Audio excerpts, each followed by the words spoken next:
Hello everyone, welcome to our GeoSpatial Techno channel. In the previous session, we explained how to install the WPS extension in GeoServer. In this session, we will get to know in detail the WPS interface standards and its operations. For more information, watch the rest of this video. The OGC Web Processing Service, or WPS, is a standardized protocol that facilitates access to and execution of geospatial processing functions over the web. It enables the creation, execution, and monitoring of geospatial processes and prompts interoperability between different geospatial processing systems. This standard is maintained by the Open Geospatial Consortium, or OGC, an international organization dedicated to developing standards for geospatial and location-based services. Essentially, WPS serves as a means to make geospatial processing more accessible and to enable seamless collaboration of processes from different locations and sources. Usage: the WPS enables clients to access pre-programmed calculations and models for spatial data over the network or server. This can range from simple to complex computation, such as subtracting spatial numbers or modeling global climate change. Standardizing the invocation process reduces programming effort and facilitates new service implementation and adoption. WPS operations: the WPS interface requires three mandatory operations that must be implemented by all servers. Those operations are GetCapabilities, DescribeProcess, and Execute. This section provides a comprehensive overview of the mandatory WPS operations and their functions. GetCapabilities: the GetCapabilities operation allows client to obtain service metadata from a server that details the capabilities of the implementation. It provides an overview of available processes, their names and descriptions, and also helps to negotiate the specification version for interaction between client and server. An example of the GetCapabilities request, which is sent through the HTTP GET method, is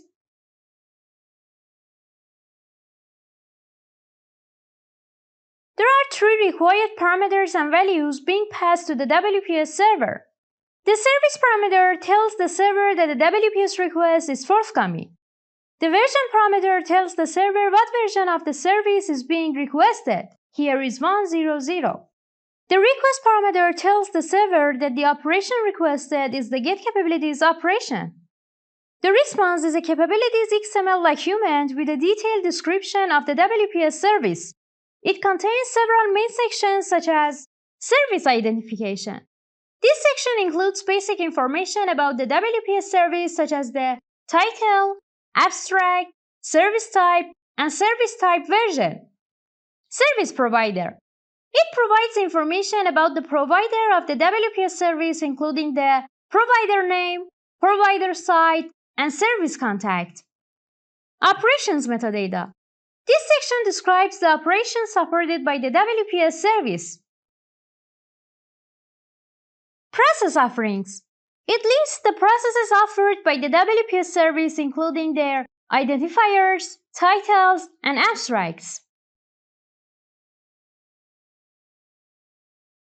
Languages: this section specifies the language supported by the WPS service.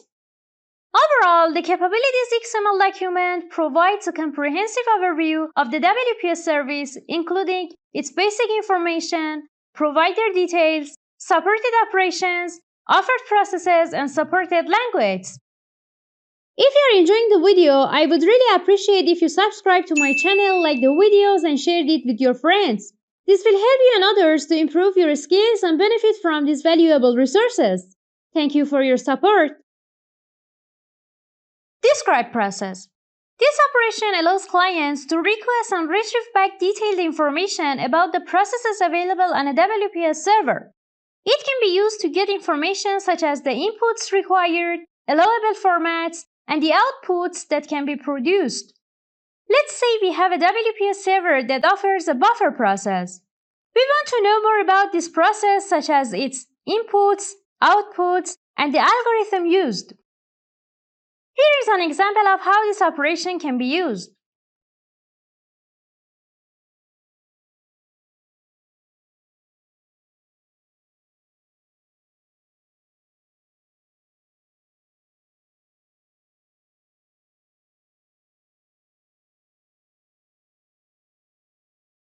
There are 4 required parameters and values being passed to the WPS server. The service parameter is WPS. The version parameter is equal to 100. The request parameter tells the server that the operation requested is DescribeProcess. The identifier parameter tells the server what a specific process or function is being described. Here it's JTS:buffer. The XML response document for the WPS service contains comprehensive information about the processes, including identifiers, titles, abstracts, input and output data types, MIME types, and allowed occurrences. In this example, the data input section specifies parameters such as geometry, distance, quadrant segments, and capacity, and the process output section specifies the resulting output of the process. If you want to learn more about the open standards as well as WMS and WMPS interface standards and their operations, visit the link above. Execute. The execute operation is a crucial component of the WPS interface that allows clients to initiate the execution of GeoSpatial processes or algorithms. This operation usually follows a request-response pattern where clients send a request to WPS servers including process details, GeoSpatial data, input parameters, and the desired output format. Subsequently, the servers process the request and return the results.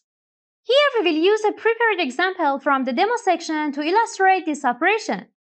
In the upcoming sessions, we will walk you through the steps of creating an execute code snippet. To do this, navigate to the demo section and select the demo request option.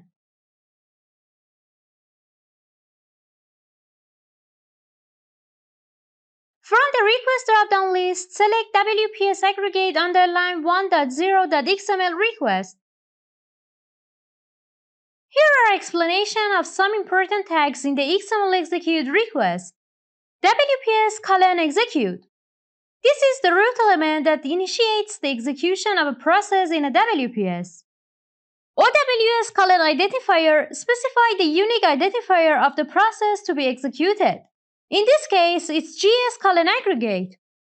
WPS::data inputs contains the input data required for the process execution. WPS::input represents a single input parameter for the process. WPS::reference specifies a reference to the input data location. It includes the MIME type, href URL, and specifies the data retrieval method as post. WFS::query defines the query parameters for retrieving feature data from a WFS.